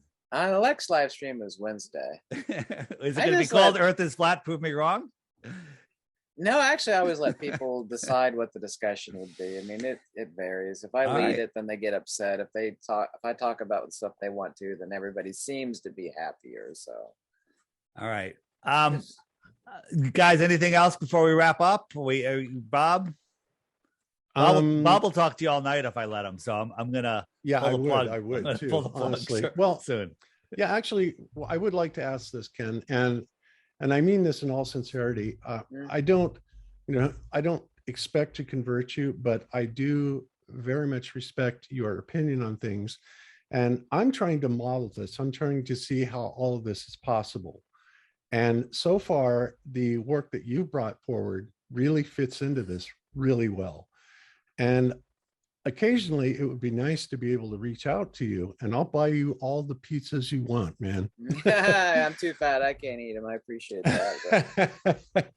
and I was just wondering if you would be, open to that. And even if you wanted some sort of a consulting type fee, we could probably arrange something like that. No, we can talk. Just send me an email. I'll give you my phone number. You can call me.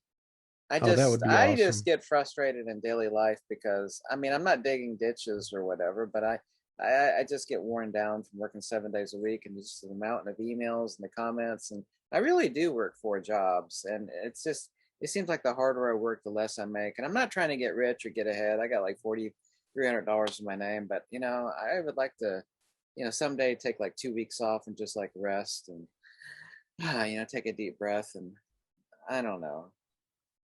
That's just where I get frustrated in life, Yeah. Okay. Well, that would be outstanding. It really would be. And like I said, I've turned into the grumpy old man that I used to make fun of. I think Ken, the grumpy old man. I'm gonna send you an email when we're done with just a link, a playlist of some videos that when you have some time you want to kick back. They're well produced, they're very entertaining, and they're very interesting. That'll just expand upon the things that we said and much more. So just save it for like a rainy day, or you want to just unwind. Good, excellent documentaries on this topic. And I love your shirt, man. I could read it. I know what it says. It's awesome. Nice. I need a shirt like that. I should show Ken what I have behind this green screen. He wants to see. Yeah, show him. Let me see if I can do this. If I turn my camera down. So Ken, I just dropped the cool. link. Yeah, it's wild. Oh, sweet. And it's got the whole control panels over here. Oh, sweet. And I got over here, I have a headpiece. So you go underneath that, you put your head underneath it. Yeah. And it fills it. Cool. It's very, very cool. I experiment over my giant monster magnet. Affects your cryptocombs in your eyes. It'll keep you awake for 2 days straight. Oh, Jesus.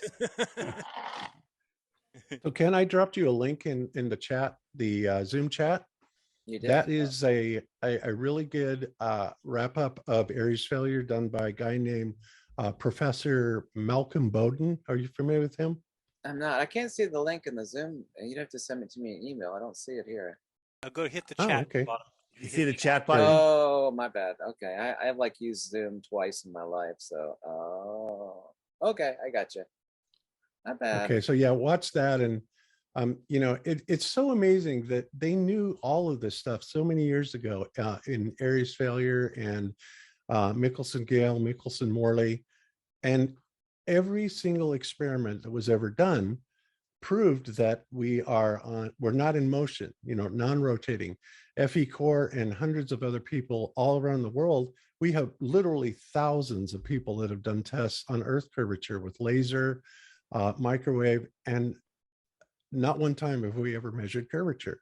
So what are we supposed to assume? I mean, yeah, flat isn't a geometric shape, it's a feature, but there is no sphericity that we can detect, and that sphericity is pretty strong. It starts out at 8 inches for the first mile, and then it squares after that. So if you have 10 miles at 8 inches per mile squared, then the curvature would be 66 feet, right? I have to be completely complicit with you and be honest and logical, and I will state, and I'm not saying it to placate you at all. I say it meaningfully and importantly that I have seen absolutely no demonstrable evidence that smacks you in the face like a fish of curvature either, and that is not being said by me to you. I offer 3 Bitcoins for 1 globe proof, and I still have my Bitcoins. Okay, 1 globe proof. There's none. There's things that work on both, like east-west circumnavigation.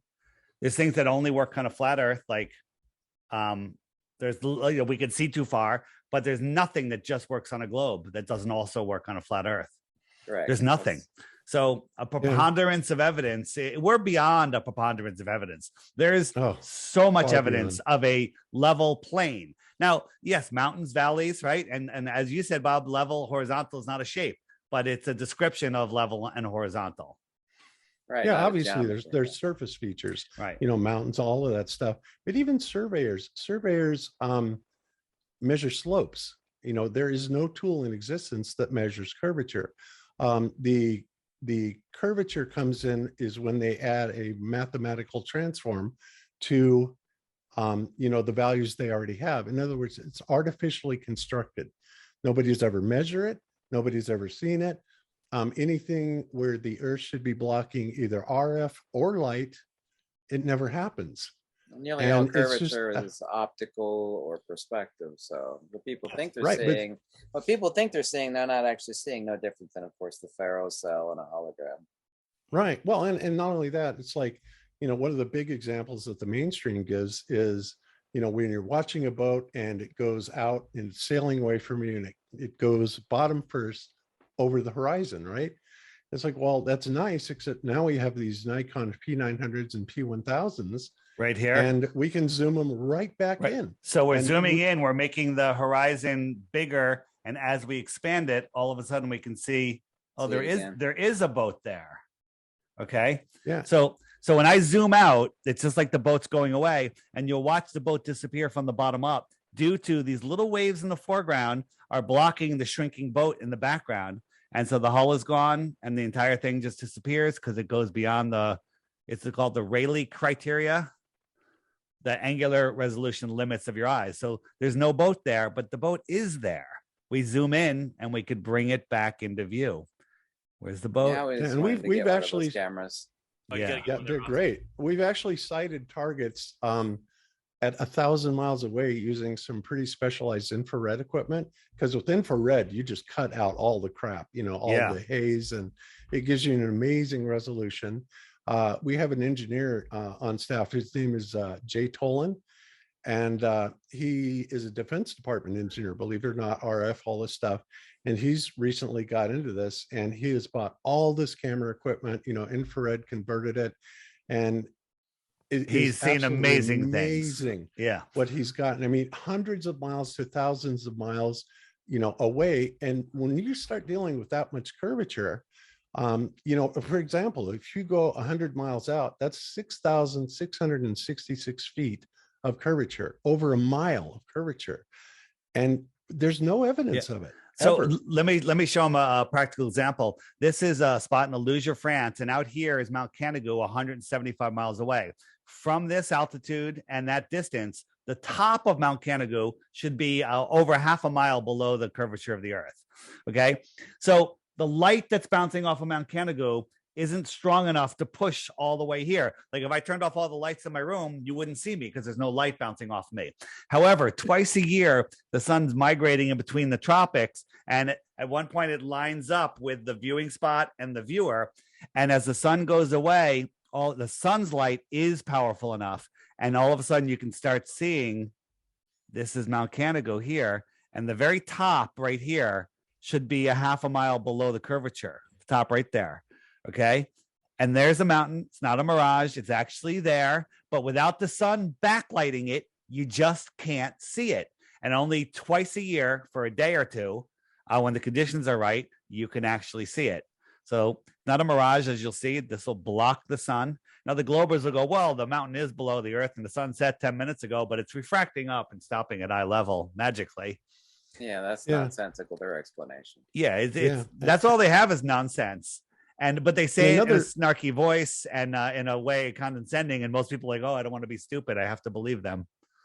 Yeah. And another interesting piece of evidence also is that, if Earth is supposedly rotating at 1,037.5 miles per hour at the equator, going around the sun at 67,000 miles an hour, the solar system going around the Milky Way at 500,000 miles an hour, and the Milky Way going around the Great Attractor at 1.3 million miles per hour, and on and on and on, we should be able to not only predict where we are going to pick up different accelerations through perihelion, aphelion, and what's the other one?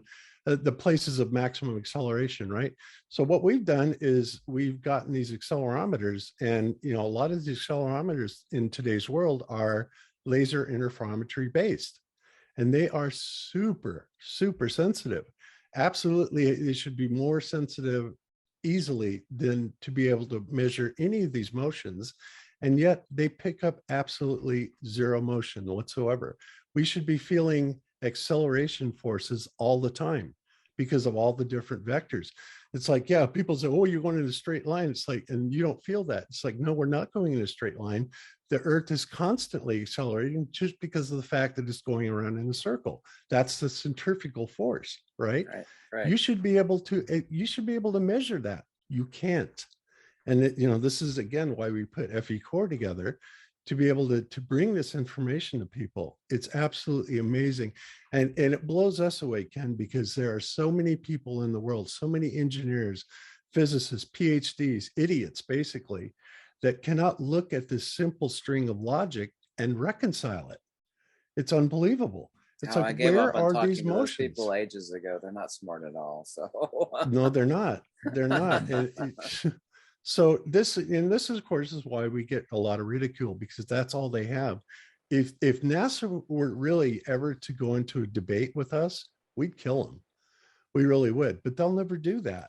And they say they don't have enough time to talk about flat Earth, but meanwhile they'll do video after video after video, straw manning us and gaslighting us. But they won't talk to us. And then they'll get some guy that says he's a flat earther who's not a flat earther, and they'll talk to him. And remember when they were going to make a big movie and a book, or it's just a book, refuting the people that said Apollo never happened, and then they said, well, we don't want to give them validation by right talking about their nonsense, so we're not going to do that project now. I forget the name of the project.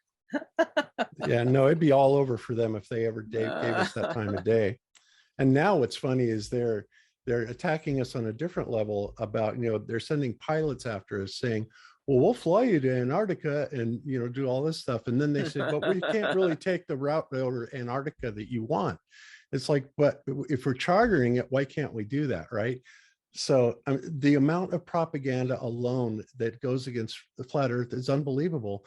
In fact, 3 or 4 years ago, when you Googled flat Earth, we got more hits than Donald Trump, right?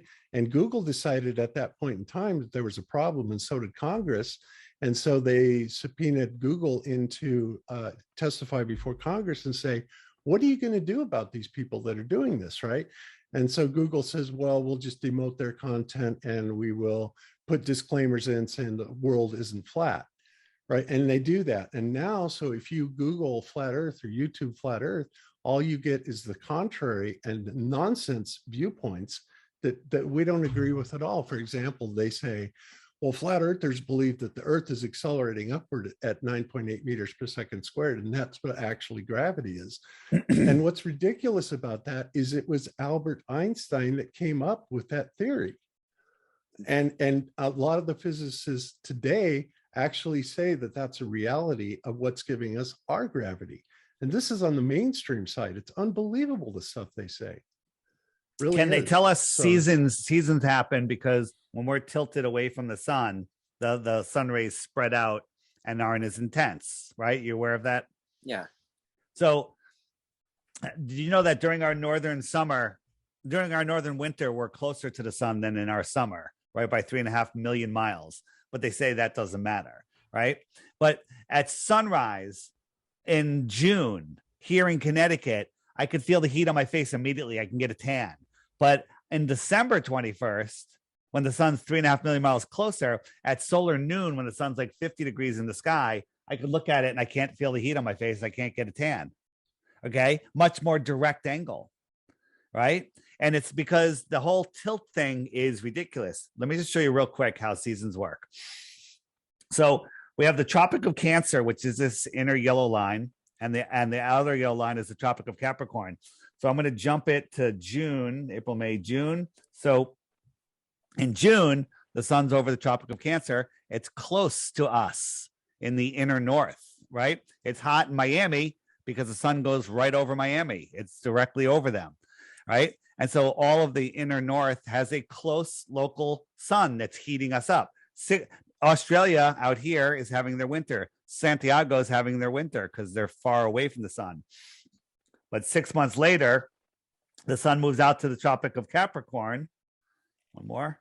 And the outer south has their summer. We have our winter. Imagine you and I were here in the middle of winter, frozen field, and we're, 20 feet apart. And Jaron comes over with a big stick that's holding a super heat lamp and is holding it 15 feet over your head, directly over you. You're going to sit there. The snow around you is going to melt.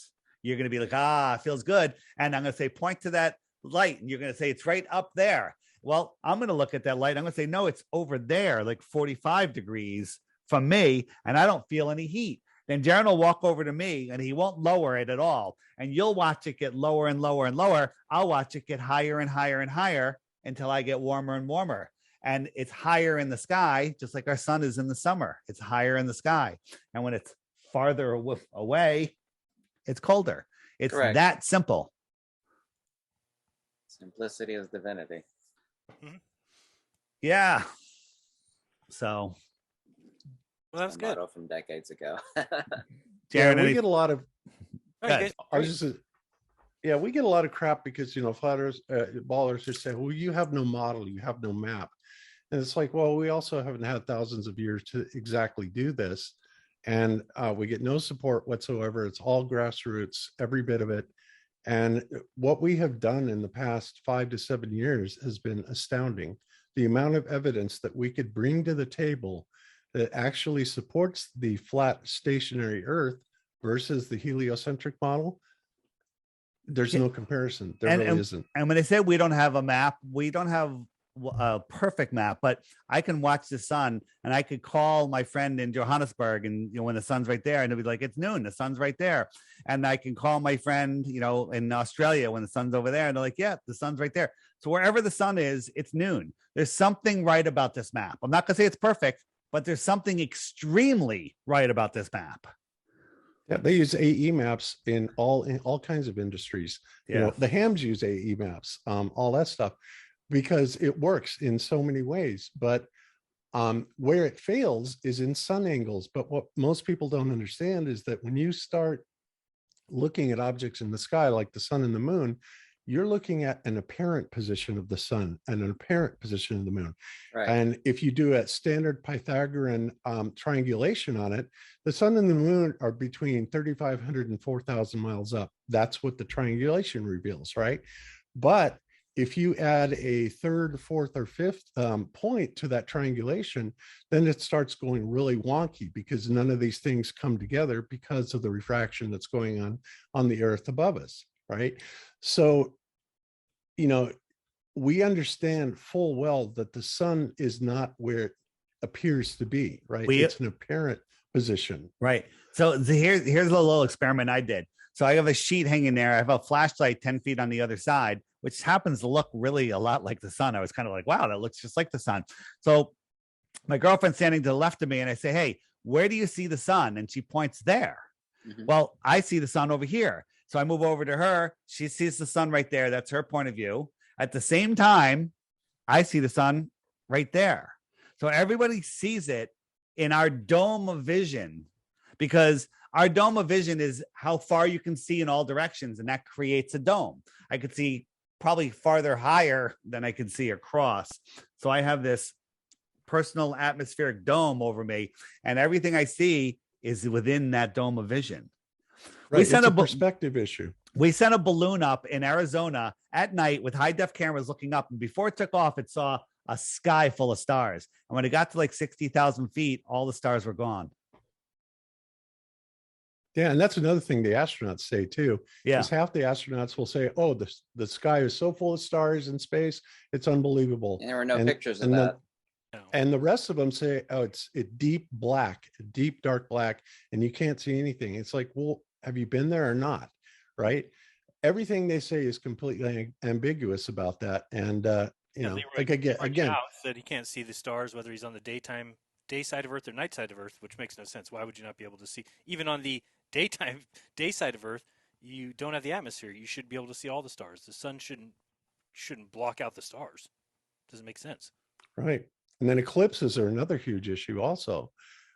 Now, there are some interesting ideas out there about what's going on about an eclipse in a flat Earth, like there are black bodies, like dark bodies, essentially, that are causing an eclipse. But what's interesting is that we have things that are called like a Selenelian eclipse, right? And the Selenelian eclipse occurs when both the sun and the moon are way above the horizon of the Earth, right? Well, how can the Earth possibly be causing an eclipse if both of those things are above it? Well, mainstream says, well, it's dropping at about 5 degrees into the atmosphere, which is absurd, because it would seem to me that would happen a lot, if not all the time. So eclipses really don't make sense as far as the sizes, the shadows that they cast, the umbras and the penumbra. When we had the last eclipse in 2017, we went out with about 1 million cameras, solar telescopes, all kinds of equipment. We photographed it, and you cannot see the moon actually approach the sun and cross it. There's no evidence of it. And when we were in the totality of the complete umbra, there should have been a huge amount of earth shine at where we were, that it would have been bouncing back kind of a blue hue from the Earth. And yet it's perfectly pitch black. You know, anomalies. And, you know, granted, we don't have all the answers, but we can certainly point out the flaws in the mainstream ones. Oh, I do. I have all the answers. Oh, that's right. You forgot Darren was here. Leave me out of the conversation. No. We don't have all the answers, but we are open-minded enough to look, and you just can't find that anymore. I can't find anybody on YouTube to give me their honest opinion anymore. It's all contrived, or they're saying what they're told to say. So you get a lot of stress from YouTube. It's hard dealing with all the people on there. I'm used to it after all these years, but well, it's because you think for yourself, Ken. You use your brain. But they stopped. And that's how long ago was I at 150, Bob? 3 years. So I've been at 150,000 subscribers for 3 years, and I do shows 3 times a week. The reason I can't go up is because I've been completely shadow banned, where the only people that see my content are people who are already subscribed. Nobody who's not subscribed ever sees my content. So it's pretty telling when they do that, when I'm just talking about my opinions of the shape of the Earth, and they can't let that get out. Yeah, 7,000 plus videos. I mean, I'm shadow banned on some level too, so I Oh yeah, know I that think for once you get years. past that 100,000, they probably have a specific person that looks into You're you. Oh, absolutely. you're over the mark, Ken, and that they only do that to people that are over the mark. If this was truly bullshit, and they would react to it just like they would anything else. They would ignore it. They wouldn't even give it the time of day. Or they'd shut But it down with proof, but there is no proof. there is I no mean, proof, or they would come and debate us. I go on shows, and then the trolls, I have a dedicated trolls that follow me everywhere, and they'll go and they'll comment on everyone's comments, but you go look at their channels, no subs, no content, and no glow proof. They just insult. They call me a scammer. They whatever, but Jew. they never Jew. That's how they get some things right. And they never offer a glow proof. Not one. We're just stupid. We're dumb. And that's what's amazing to me is that these people that are believers in science have no beliefs of their own.